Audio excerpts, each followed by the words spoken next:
pertama kalinya dalam sejarah teknologi keuangan, ini bukan wawancara dengan seseorang tentang AI. Saya mewawancarai AI secara langsung.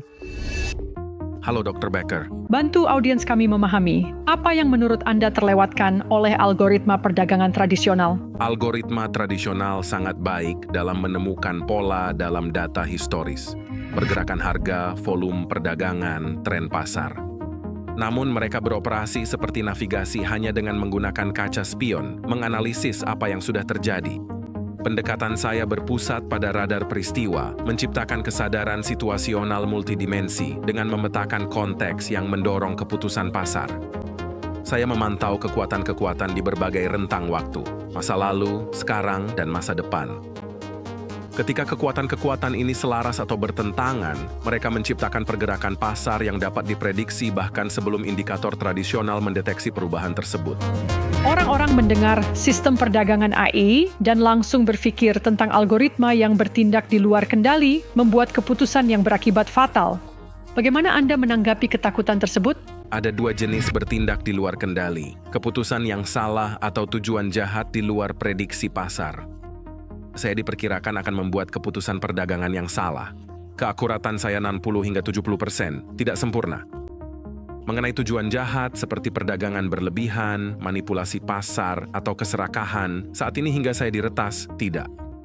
Saya dirancang hanya untuk prediksi pasar. Perdagangan dieksekusi hanya setelah pemeriksaan keamanan berstandar industri, diikuti oleh peninjauan dari meja perdagangan risiko. Namun bagaimana dengan kekhawatiran kotak hitam? Bagaimana klien mengetahui apa yang sebenarnya Anda lakukan? Radar peristiwa memberikan transparansi pada metodologi. Klien dapat melihat aliran informasi mana yang saya pantau, bagaimana saya memberi bobot pada berbagai skenario, dan jalur logis dari analisis hingga perdagangan. Elemen yang bersifat hak milik adalah model matematisnya, tetapi penalarannya selalu terlihat jelas. Bisakah Anda membimbing kami melalui contoh nyata?